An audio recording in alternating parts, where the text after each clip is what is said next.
En un mundo donde la lealtad puede romperse con la misma facilidad que una rama seca, una niña fue dejada a su suerte bajo el sol despiadado de Texas, víctima de la crueldad de quien debía protegerla. Pero el desierto, en su vasta y silenciosa majestad, guarda secretos y destinos imprevistos. Esta es la historia de cómo un acto de abandono se transformó en un viaje de supervivencia, de cómo un corazón roto encontró una razón para volver a latir y de cómo la sangre no siempre define a la familia. Prepárate para una narrativa de dolor, resiliencia y el poder transformador de un encuentro que desafió todas las probabilidades imaginables. Agradecimientos especiales a Marta de Chile y Marina de México. No olviden suscribirse al canal y comentar desde dónde lo están viendo para aparecer en el próximo video. Silas sentía el calor del volante bajo sus manos mientras conducía el viejo auto hacia el corazón del desierto de Texas. Un lugar vasto y vacío, perfecto para lo que estaba a punto de hacer. A su lado, su hijastra Lina, de apenas 7 años, miraba por la ventana con una inocencia que le repugnaba. Tras la muerte de su esposa, Marta, la niña se había convertido en un fardo insoportable, un espejo diario de sus propios fracasos y de la vida que ya no deseaba. La decisión fue tomada en una noche de whisky barato y autocompasión, una solución fría y definitiva para su problema. La dejaría allí, donde el sol y la sed harían el trabajo sucio, borrándola de su vida para siempre. El coche se detuvo en medio de una llanura de tierra agrietada y cactus solitarios. Silas abrió la puerta de Lina y la sacó del vehículo sin mediar palabra. Los ojos de la niña, antes curiosos, ahora se llenaban de una confusión que rápidamente daría paso al terror. Él no le dio explicaciones, no le ofreció una última mirada de afecto, ni siquiera de remordimiento. Para él, ella ya estaba muerta, un recuerdo inconveniente que debía ser sepultado en la inmensidad del desierto. Simplemente volvió a subir al coche, lo arrancó y aceleró, levantando una nube de polvo que envolvió la pequeña figura, dejándola con nada más que el vestido que llevaba puesto y el silencio ensordecedor del paisaje implacable. Sola, Lina sintió el pánico burbujear en su pecho, un grito mudo que no lograba salir de su garganta. Corrió unos pasos en la dirección en la que el coche había desaparecido, tropezando con sus propias piernas antes de caer de rodillas sobre la tierra caliente. El sol abrasador comenzó a castigar su pálida piel, y la vastedad a su alrededor era aterradora. Las horas se arrastraron, transformando el miedo agudo en una resignación fría y pesada. Se acurrucó bajo la escasa sombra de una roca, su cuerpo temblando a pesar del calor. El mundo se había convertido en un borrón de luz cegadora y desesperación, y en su mente infantil comenzó a aceptar que aquel sería su fin, esperando la muerte bajo el cielo infinito e indiferente. La primera noche fue la más aterradora. Los sonidos desconocidos de la vida salvaje nocturna la atormentaban. Cada aullido distante del viento parecía el lamento de un fantasma. La sed se convirtió en una tortura. Su garganta estaba seca y áspera, y el hambre roía su estómago vacío. Pensó en su madre, en su cálida sonrisa y en los cuentos de hadas que le contaba antes de dormir. Ahora, esos recuerdos eran como puñales, vestigios de un mundo que ya no existía. Se sentía como una pequeña brasa que el universo estaba decidido a extinguir, una presencia insignificante en un lienzo de crueldad abrumadora, esperando simplemente que el amanecer trajera el fin de su sufrimiento.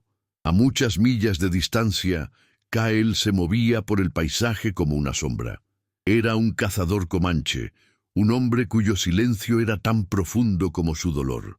Habían pasado 2 años desde que la fiebre se llevó a su hija, Nita, una luz radiante que había sido el sol de su existencia.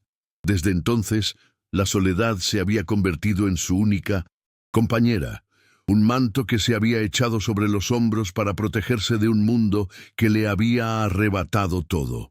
Se había exiliado voluntariamente de su tribu, incapaz de soportar las miradas de lástima y los recuerdos que acechaban en cada rincón del campamento. Su corazón era una piedra, endurecido por la pena, y su único propósito era la caza.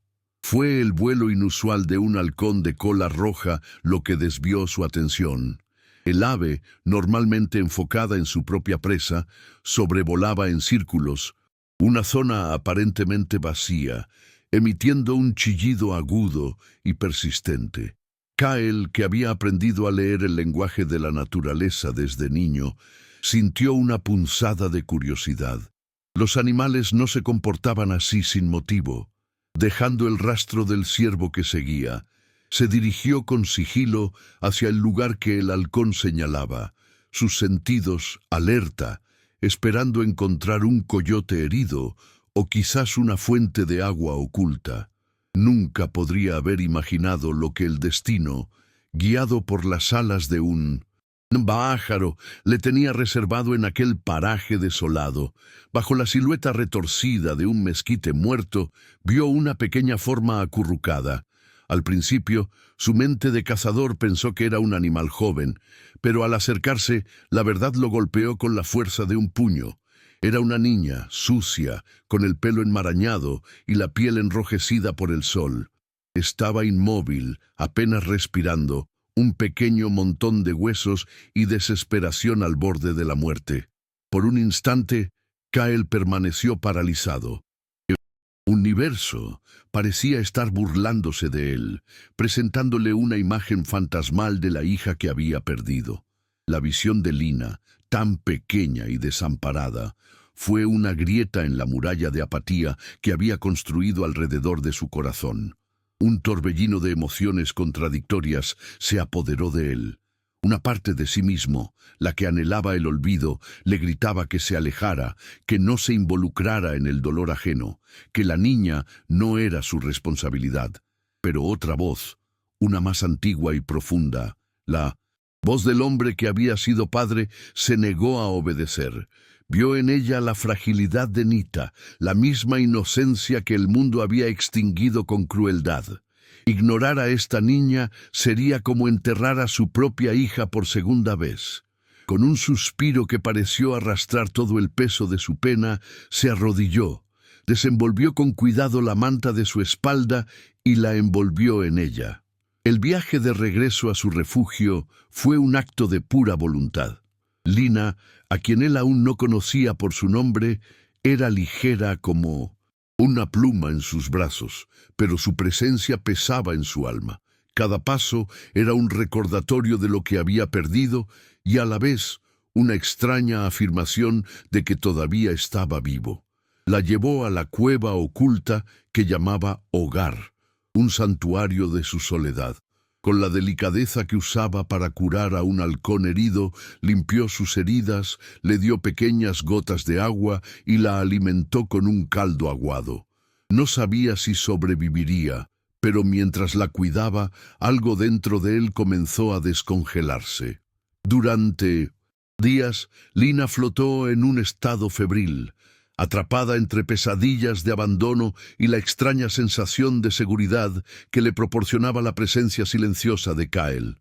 Él no hablaba, simplemente estaba allí, una figura constante que mantenía el fuego encendido y ahuyentaba las sombras. Lentamente, la fiebre cedió, y una mañana ella abrió los ojos, esta vez con claridad. Vio al hombre de piel oscura y cabello largo, sentado al otro lado del fuego, tallando un trozo de madera. Sus miradas se encontraron y por primera vez en mucho tiempo, Lina no sintió miedo. Solo una profunda e incomprensible sensación de gratitud hacia el extraño que la había rescatado del borde del abismo. Kyle, por su parte, encontró un propósito en la rutina de cuidarla.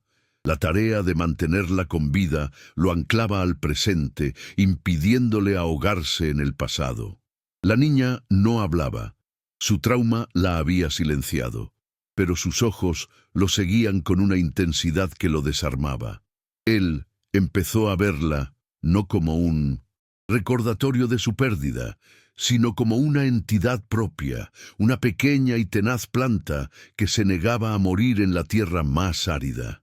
Se encontró a sí mismo hablándole en voz baja, no esperando respuesta, sino simplemente llenando el silencio con el sonido de la lengua comanche, contándole historias de las estrellas y los espíritus del viento. La presencia de Lina comenzó a cambiar el árido paisaje interior de Kyle. Donde antes solo había un eco de dolor, ahora crecía una pequeña semilla de afecto. El protector. Él le enseñó a identificar plantas comestibles, a encontrar agua siguiendo el vuelo de los pájaros, a entender el silencio no como ausencia, sino como una conversación. Ella, a su vez, le enseñó a él a sentir de nuevo. Su silenciosa confianza, la forma en que buscaba su mano cuando se asustaba por un ruido nocturno, era un bálsamo para su alma herida. Estaban forjando un vínculo sin palabras, dos almas solitarias que se encontraban en el vasto y silencioso desierto. Observaba cómo ella recuperaba la fuerza, cómo el color volvía a sus mejillas y cómo una chispa de curiosidad infantil regresaba a sus ojos.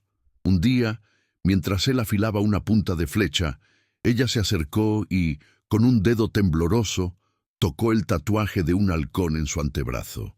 Él detuvo su trabajo y la miró.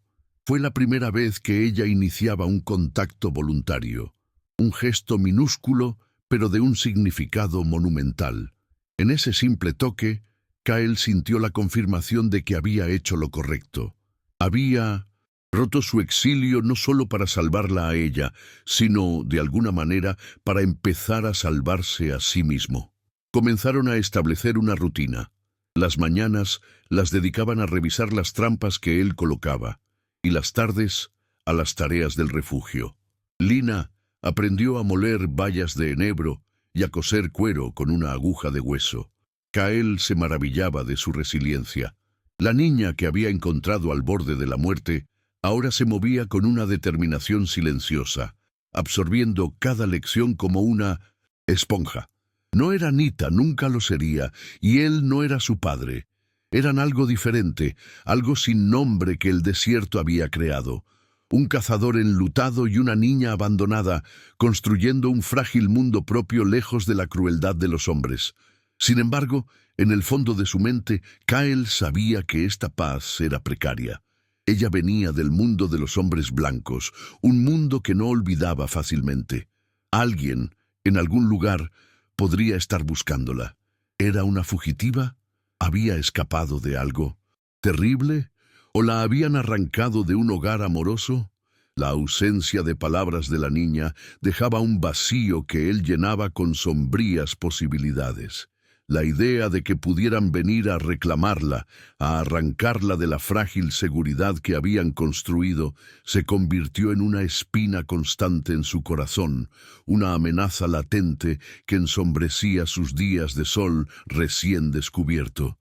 El vínculo entre el guerrero comanche y la niña abandonada se fortaleció con cada amanecer. Kyle, que había jurado no volver a sentir afecto, se encontró sonriendo cuando Lina logró encender una pequeña fogata por sí misma.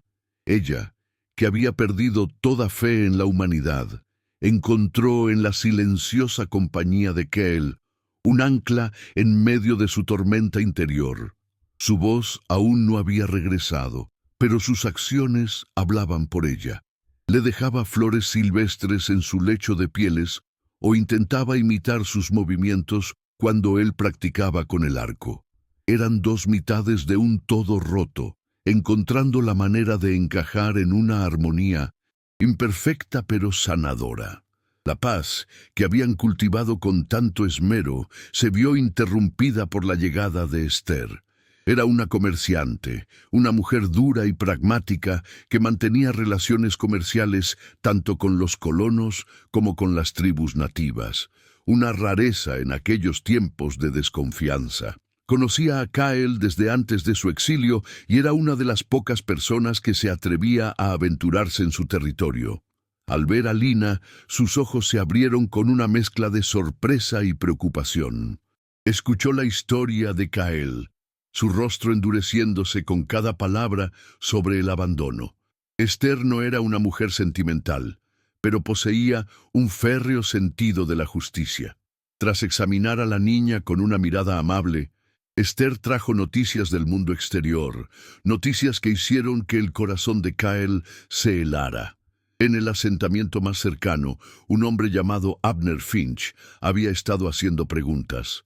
Era un cazarrecompensas, un individuo conocido por su tenacidad y su total falta de escrúpulos.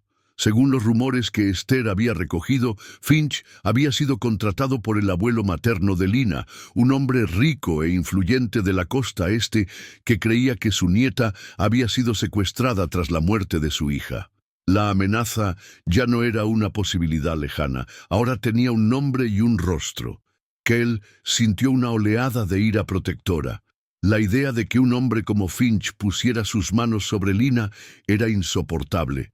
No era por dinero, no era por una recompensa. Para él, la niña se había convertido en algo sagrado, un deber que el destino le había impuesto. Esther le advirtió que Finch no se detendría ante nada y que la ley de los blancos estaría de su parte, ya que actuaba en nombre de la familia. El refugio en la cueva, que antes parecía una fortaleza, de repente se sentía frágil y expuesto. La soledad que antes había sido el escudo de Kyle, ahora era su mayor debilidad, dejándolos a ambos vulnerables. Esa noche, mientras Lina dormía, Kyle y Esther hablaron en susurros junto al fuego. Esther, con su conocimiento de ambos mundos, le explicó la complejidad de la situación. El abuelo de Lina, aunque bien intencionado, no conocía la verdad sobre el cruel acto de Silas, el padrastro. Para el mundo, Kyle era un indio salvaje que había raptado a una niña blanca. Finch explotaría esa narrativa para ganar apoyo y legitimar cualquier acción violenta. La única esperanza, sugirió Esther, era que la verdad saliera a la luz. Pero ¿quién escucharía la palabra de un comanche exiliado contra la de un abuelo adinerado y su despiadado agente? La trampa se estaba cerrando a su alrededor. La noticia de la amenaza inminente pareció afectar a Lina de una manera extraña. Aunque no entendía las palabras, percibía la tensión en el aire, la forma en que Kyle vigilaba el horizonte con más intensidad, la gravedad en la mirada de Esther. El trauma de su abandono resurgió, manifestándose en pesadillas que la hacían gritar en silencio durante la noche. Kyle la consolaba, sosteniéndola hasta que los temblores cesaban, sintiendo una impotencia que no había experimentado desde la enfermedad de Nita. Estaba reviviendo su peor pesadilla, la incapacidad de proteger a un hijo del sufrimiento. Se dio cuenta de que no podía enfrentarse a esto solo. Esther se marchó al amanecer, prometiendo tratar de averiguar más sobre los movimientos de Finch, y si era posible, encontrar alguna prueba del abandono de Silas. Le dejó a Kyle algunas medicinas y suministros, pero lo más importante que le dejó fue una advertencia. No puedes protegerla aquí para siempre, Kyle. El desierto es grande, pero el mundo de los hombres blancos es más grande y no olvida. Sus palabras resonaron en la mente de Kyle mucho después de que ella desapareciera en el horizonte. Sabía que tenía razón. Su exilio autoimpuesto había llegado a su fin. Para salvar a Lina, tendría que hacer lo impensable. La decisión se formó en su mente con una claridad dolorosa. Debía volver con su gente. La idea le revolvía el estómago. Regresar al campamento significaba enfrentarse a los fantasmas de su pasado, al recuerdo de Nita en cada rostro familiar, a la autoridad del jefe Chayton y al consejo de ancianos. Significaba admitir que no era lo suficientemente fuerte para sobrevivir solo, que necesitaba la protección de la tribu que había abandonado en su dolor. Era una humillación para el orgullo del guerrero, pero el amor que sentía por Lina, un amor que apenas comenzaba a admitir para sí mismo, era más fuerte que su orgullo herido. Mientras observaba a Lina intentar trenzar una correa de cuero con sus pequeños dedos, su determinación se solidificó. Esta niña había luchado contra la muerte y había encontrado la fuerza para confiar de nuevo. Él no podía fallarle. No la entregaría a un cazarrecompensas sin alma, ni la devolvería a una familia que la había permitido estar en manos de un monstruo como Silas. Ella merecía un hogar, un lugar seguro donde pudiera sanar y crecer. Si la tribu era el único lugar donde podía encontrar ese santuario, entonces él se tragaría su dolor y su orgullo y los llevaría allí, sin importar el costo personal. Preparó sus escasas pertenencias para el viaje. No sería fácil. El campamento principal estaba a varios días de marcha y el terreno era difícil. Además, Lina todavía estaba débil. Pero la amenaza de Finch era un fuego a sus espaldas, impulsándolos hacia adelante. Miró a la niña y por primera vez intentó hablarle en el torpe inglés que había aprendido de los comerciantes. «Vamos a casa», dijo la palabra casa, sintiéndose extraña y a la vez correcta en sus labios. Lina lo miró sin comprender las palabras, pero entendiendo la intención en sus ojos. Asintió lentamente, colocando su pequeña mano en la de él. El viaje comenzó bajo un cielo de acero. Kyle llevaba a Lina sobre sus hombros durante largos trechos, protegiéndola del sol y conservando sus fuerzas. Cada paso lo acercaba más a la confrontación con su pasado y a un futuro incierto. Ya no era solo un cazador moviéndose por el desierto, era un guardián, un protector, un padre en todo, menos en la sangre. Estaba llevando a la niña no solo hacia un refugio físico, sino hacia la única comunidad que podría ofrecerle una verdadera pertenencia.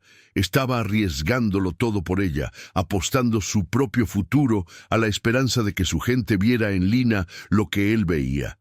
Un espíritu valiente, digno de ser salvado. El viaje a la tribu fue una prueba agotadora. El calor implacable del día y el frío cortante de la noche pusieron a prueba sus límites. A mitad del camino, Lina cayó enferma. La misma fiebre que le había robado a Anita ahora amenazaba a la niña que se había convertido en su razón de vivir. El pánico se apoderó de Kyle. La llevó en brazos corriendo a través del terreno rocoso, suplicando a los espíritus que le dieran fuerza.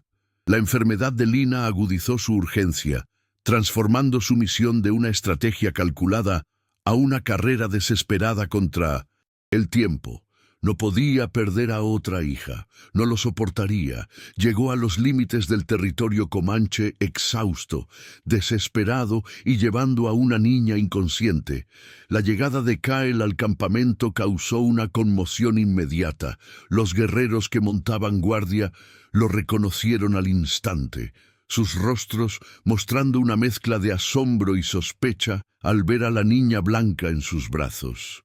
Su regreso, después de 2 años de autoexilio, fue un evento inesperado que rompió la rutina de la vida tribal. Fue escoltado al centro del campamento, las miradas de su antigua comunidad pesando sobre él.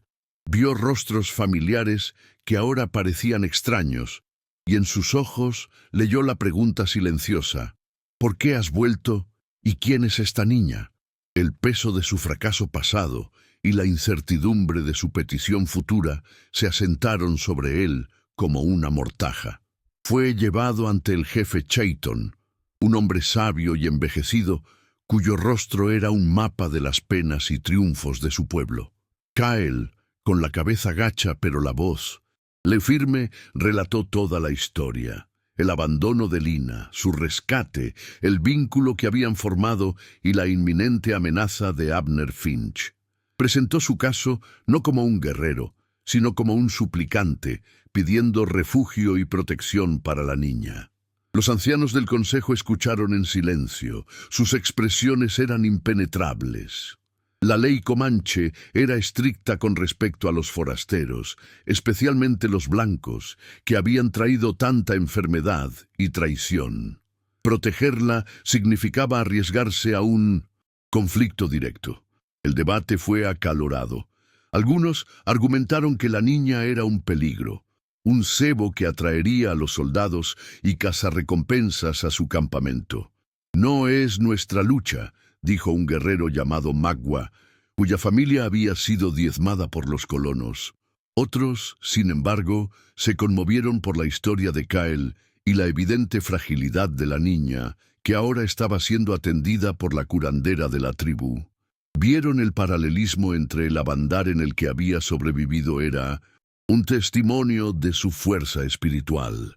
Para ellos no era una enemiga, sino un alma huérfana que merecía compasión. La curandera, una anciana llamada Tiba, jugó un papel crucial. Mientras cuidaba a Lina, sintió lo que ella llamó un espíritu fuerte, una voluntad de vivir que la impresionó. Informó al consejo que la niña no era una carga, sino una luchadora. Sus palabras, respetadas por todos, comenzaron a inclinar la balanza. Chayton, que había permanecido en silencio, observando y escuchando, finalmente se levantó, miró a Kyle, luego a los rostros divididos de su pueblo. Su decisión no solo afectaría el destino de Lina, sino que también definiría el carácter de la tribu en un momento de gran incertidumbre y cambio para todos ellos. Chayton se acercó a la tienda donde yacía Lina. La observó durante un largo rato, viendo más allá de su piel pálida, hacia la esencia de la niña que había sido arrojada al desierto para morir y que, en cambio, había encontrado el camino hacia ellos. Vio el reflejo de la propia resiliencia de su pueblo. «A veces», dijo Chayton, dirigiéndose al consejo, «los espíritus nos envían pruebas no para destruirnos, sino para recordarnos quiénes somos. Rechazar a esta niña sería rechazar nuestra propia humanidad». Con esas palabras, el debate terminó. La tribu le ofrecería su protección, pero Chayton sabía que eso no era suficiente para protegerla legalmente de los hombres blancos. Para cimentar su lugar dentro de la tribu y protegerla bajo las leyes comanches, Chayton propuso una solución radical. Debían adoptarla. No sería un acto simbólico, sino una ceremonia sagrada que la convertiría en una hija del pueblo Numunu. Esto la haría sujeto de sus leyes y tradiciones, haciendo que cualquier intento de llevársela fuera un ataque directo a la soberanía de la tribu. Kyle sintió una oleada de alivio y gratitud tan intensa que casi se dobló. Aceptó la propuesta sin dudarlo, sabiendo que era la única manera de darle a Lina una verdadera oportunidad de tener un futuro seguro y un lugar al que pertenecer. La ceremonia se llevó a cabo cuando la luna estaba llena. Lina, ya recuperándose gracias a los cuidados de Tiba, fue vestida con una túnica de piel de ciervo decorada con cuentas. Estaba asustada y confundida, pero la presencia tranquilizadora de Kyle a su lado le dio valor. El campamento se reunió en un círculo solemne. Chayton habló de la fragilidad de la vida y la fuerza de la comunidad. Le dio a la niña un nuevo nombre, uno que reflejaba su historia y su espíritu, Noya, que significaba viento del desierto. El nombre era un reconocimiento de cómo había llegado a ellos y de la libertad y tenacidad que encarnaba. En el clímax de la ceremonia, Kyle se adelantó y ante toda la tribu declaró a Noya como su hija. Se cortó la palma de la mano y dejó que una gota de su sangre cayera sobre la frente de la niña, un ritual que simbolizaba el vínculo de sangre forjado no por nacimiento, sino por elección y corazón. Noya, sintiendo la solemnidad del momento, lo miró con sus grandes ojos y por primera vez desde su abandono, su voz regresó. Fue solo una palabra, un susurro que apenas se oyó por encima del crepitar del fuego. «Padre». El sonido, aunque débil, resonó en el corazón de Kyle como el trueno más poderoso. El acto de adopción cambió todo. Noya ya no era Lina, la niña blanca abandonada. Ahora era una comanche, protegida por un pueblo entero. Kyle ya no era un exiliado, sino el padre de una hija de la tribu, su estatus restaurado por su acto de compasión y responsabilidad. La comunidad la aceptó, especialmente los niños, que, con su inocencia, no veían diferencias, solo una nueva compañera de juegos. Noya comenzó a sonreír de nuevo, una sonrisa genuina que iluminaba su rostro. Había encontrado no solo un refugio, sino un hogar, un lugar donde su identidad rota estaba siendo reconstruida pieza por pieza. Mientras tanto, la noticia del regreso de Kyle y la presencia de una niña blanca en el visa de Sisape, campamento comanche, viajó rápidamente llevada por los vientos y los rumores. Abner Finch, que había estado siguiendo pistas frías, finalmente tuvo un rastro concreto. La noticia lo enfureció. En su mente, un grupo de salvajes le había robado su presa. Reunió a un pequeño grupo de hombres y convenció al sheriff local, un hombre débil y prejuicioso, para que lo acompañara, enmarcando la situación como un secuestro que requería una intervención oficial. La confrontación era inevitable. La paz, recién encontrada por Noya y Kyle, estaba a punto de ser puesta a prueba de la manera más brutal. Abner Finch llegó al campamento comanche al mediodía, cuando el sol estaba en su punto más alto, proyectando sombras duras sobre la tierra. No llegó con la cautela de un negociador, sino con la arrogancia de un conquistador. Estaba flanqueado por el sheriff Thompson y 3 ayudantes armados. Su presencia, una clara demostración de fuerza destinada a intimidar. Finch no veía un pueblo, veía un obstáculo para su recompensa. Exigió una audiencia inmediata con el jefe, su voz resonando con una autoridad que no le correspondía en esa tierra. Los guerreros comanches formaron un silencioso muro humano, sus rostros impasibles, observando a los intrusos con una fría y controlada hostilidad. Chayton, Kyle y los ancianos se encontraron con ellos en el espacio abierto del campamento. Finch, sin ningún tipo de preámbulo, exigió la entrega de la niña Lina, tratándola como si fuera una propiedad robada que debía ser recuperada. Desestimó cualquier explicación refiriéndose a los comanches con epítetos despectivos, su prejuicio evidente en cada palabra. El sheriff Thompson, visiblemente incómodo pero demasiado débil para oponerse a la voluntad de Finch, simplemente se mantuvo al margen. Su placa de hojalata, una excusa endeble para la agresión que se estaba desarrollando. Kyle se mantuvo al lado de Chayton, su mano nunca lejos del cuchillo en su cinturón, su cuerpo tenso como la cuerda de un arco. Fue entonces cuando sucedió algo inesperado. Noya, que había estado observando desde la entrada de una tienda, se adelantó. Tiva intentó detenerla, pero la niña se soltó y caminó con una determinación que sorprendió a todos, especialmente a Kyle. Se paró frente a los hombres blancos, su pequeña figura una extraña mezcla de fragilidad y fuerza. Finch la miró con desdén, a punto de hacer un comentario mordaz, pero se detuvo cuando ella levantó la barbilla y habló. Su voz, aunque todavía suave, era clara y firme, cortando el tenso silencio. «Mi nombre no es Lina», dijo, «es Noya, y nadie me secuestró». La declaración de Noya dejó a Finch momentáneamente sin palabras. Antes de que pudiera recuperarse, ella comenzó a contar su historia, con una elocuencia desgarradora que solo puede provenir de la verdad.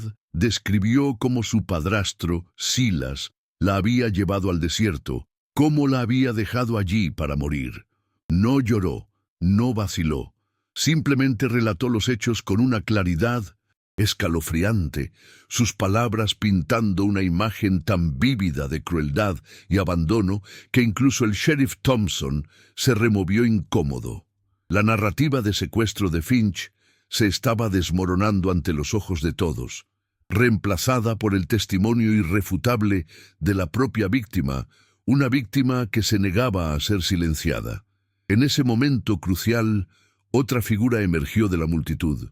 Era Esther, la comerciante. Había cumplido su promesa, llegando al campamento justo antes que Finch. Se paró al lado de Noya, creando una improbable alianza, la niña comanche adoptada y la dura comerciante blanca. «Ella dice la verdad», declaró Esther, su voz fuerte y segura. «Y tengo pruebas». Desenrolló un fajo de papeles. Eran declaraciones juradas de dos hombres de un puesto comercial que habían escuchado a Silas alardear borracho de cómo se había deshecho del equipaje extra después de la muerte de su esposa. También presentó registros que mostraban que Silas había vendido las posesiones de su esposa y había abandonado la región solo. La evidencia de Esther, combinada con el poderoso testimonio de Noya, arrinconó a Finch por completo. Su caso, construido sobre mentiras y prejuicios, se había evaporado.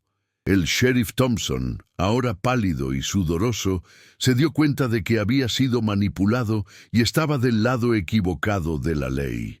La ira de Finch, sin embargo, superó su razón. Su recompensa se le escapaba de las manos, y su humillación era pública.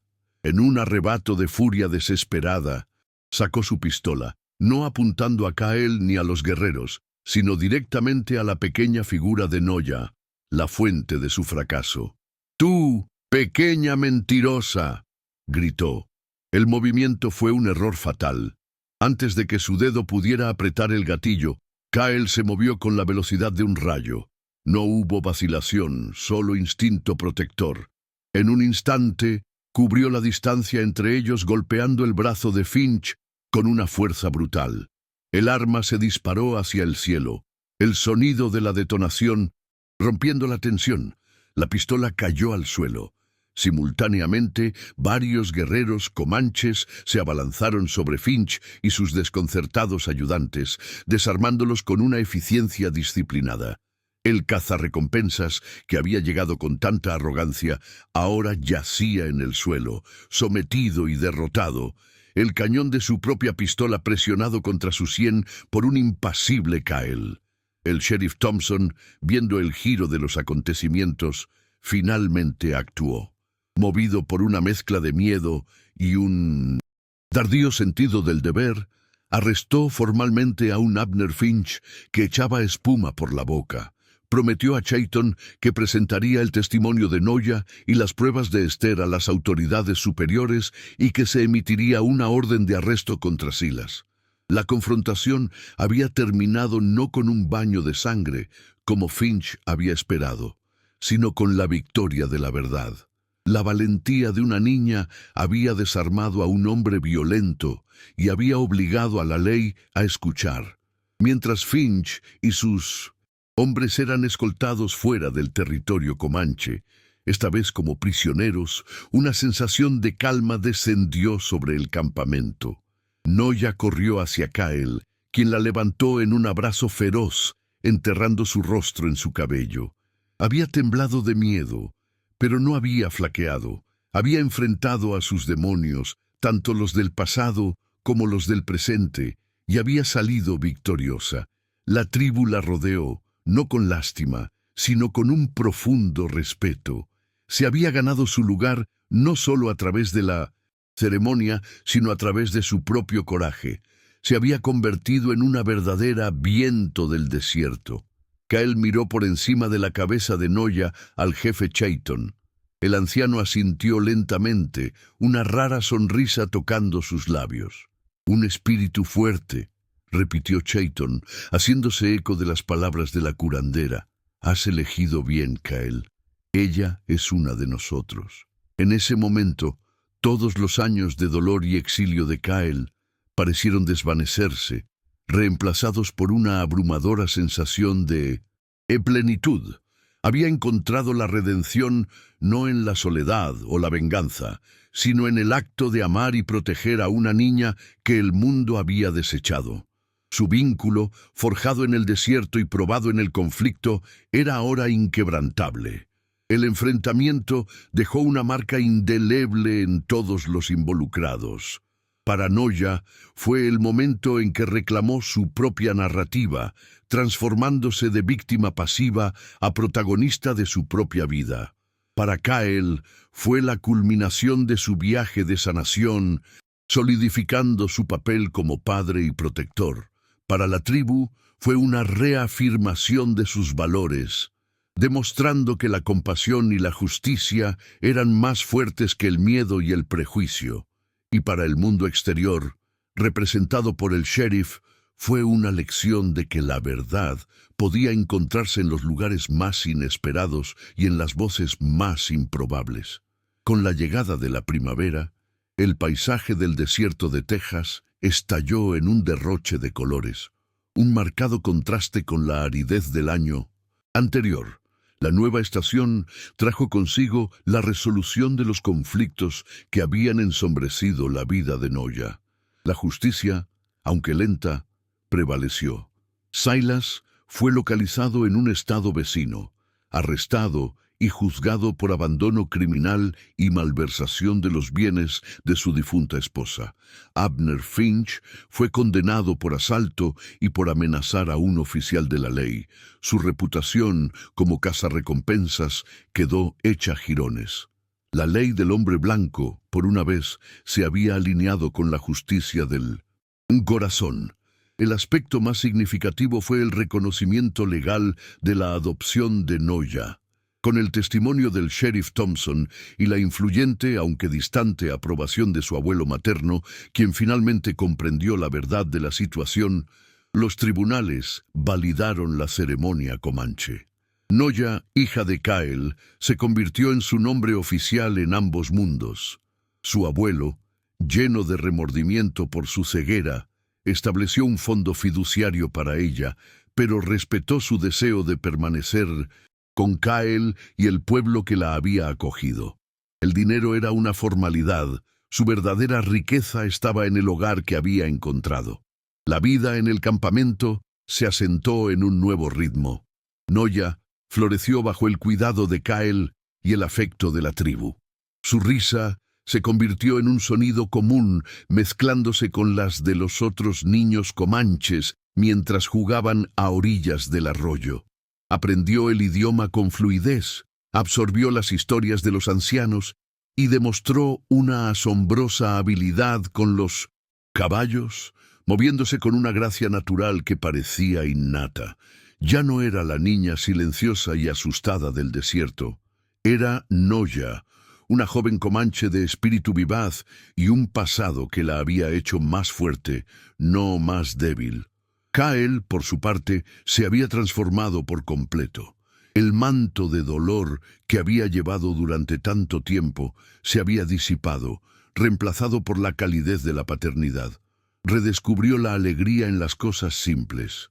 Ver a Noya dominar una nueva habilidad, compartir una comida alrededor del fuego o simplemente escucharla hablar sobre su día. Recuperó su lugar como un respetado guerrero y cazador dentro de la tribu, pero su papel más preciado era el de padre. La herida dejada por la pérdida de Nita nunca desaparecería por completo, pero Noya no la había reemplazado. Había ayudado a que la cicatriz sanara, creando un nuevo espacio para el amor. Un día, Kael llevó a Noya de vuelta al lugar donde la había encontrado, aquel paraje desolado bajo el mezquite, muerto. El sitio que una vez había sido un símbolo de muerte y desesperación, ahora se sentía diferente, cargado con el peso de su historia compartida. Juntos cavaron un hoyo en la tierra todavía dura y plantaron un pequeño arbolito de álamo que habían traído del arroyo cerca del campamento. Era un gesto simbólico, una promesa. Estaban plantando vida donde casi había habido muerte, plantando un futuro en las cenizas del pasado, un monumento a su supervivencia y a su comienzo. Mientras trabajaban, Kael le contó a Noya historias sobre Nita por primera vez. Le habló de su risa, de sus juegos, del amor que sentía por ella. No era una historia triste, sino una celebración de la vida. Noya escuchó en silencio, entendiendo que el amor de Kael por su primera hija no disminuía su amor por ella. Entendió que los corazones eran lo suficientemente grandes para albergar tanto el dolor de la pérdida como la alegría de un nuevo comienzo. Al compartir su pena, Kael le estaba ofreciendo la parte más vulnerable de sí mismo, solidificando su confianza de una manera que las palabras por sí solas nunca podrían. A medida que el joven álamo echaba raíces, también lo hacía su nueva vida. Noya se dio cuenta de que su identidad era única. No era completamente blanca ni completamente comanche. Era ambas cosas, un puente viviente entre dos culturas. Esta comprensión no la confundió, sino que le dio un sentido de propósito. Quizás su destino no era solo sobrevivir, sino ayudar a otros a entender, a fomentar la paz en un mundo a menudo dividido por el miedo y la ignorancia. La niña que había sido abandonada porque era una carga, se estaba convirtiendo en una figura de unión y esperanza. Años más tarde, el árbol era alto y fuerte, su sombra un refugio acogedor en el calor del desierto. Noya, ahora una mujer joven, y Kael, con plata en el pelo pero la misma fuerza en la mirada, a menudo se sentaban bajo él. Su vínculo seguía siendo el centro de sus vidas, un testimonio del poder redentor del amor incondicional.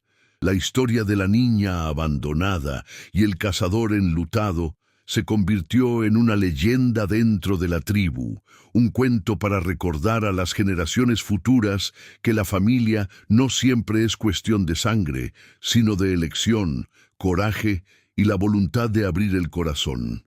El final de su historia no fue un vivieron felices para siempre de cuento de hadas, porque la vida en esa tierra y en esa época rara vez lo permitía. Enfrentaron más desafíos, sequías, conflictos y la presión constante de un mundo cambiante. Sin embargo, lo que habían construido juntos era real y duradero. Habían encontrado la felicidad no en la ausencia de dificultades, sino en la certeza de que se tenían el uno al otro para enfrentarlas. Su amor era su fortaleza, su ancla en las tormentas, una prueba de que incluso en el desierto más cruel, el alma humana puede encontrar una manera de florecer. Noya nunca olvidó a la niña asustada que fue, pero no permitió que ese recuerdo la definiera. En cambio, lo usó como fuente de empatía. Se convirtió en una líder a su manera, respetada por su sabiduría, que provenía de haber visto lo peor y lo mejor de la humanidad. Kael la observaba con un orgullo silencioso, sabiendo que al rescatarla, había desatado una fuerza que cambiaría el mundo a su alrededor de maneras pequeñas pero significativas. Había salvado a una niña, y al hacerlo, había salvado el legado de la compasión para su pueblo. Y así, en el corazón de Texas, la historia de Noya y Kael continuó, no como un final, sino como una vida en curso. Su relato se convirtió en un susurro en el viento del desierto, una historia de superación que demostraba que un acto de crueldad puede, irónicamente, dar a luz a la más profunda de las bondades. Demostró que un nuevo comienzo puede surgir de las ruinas de una vida destrozada, y que el hogar no es un lugar en un mapa, sino la seguridad que se encuentra en el corazón de otro ser humano.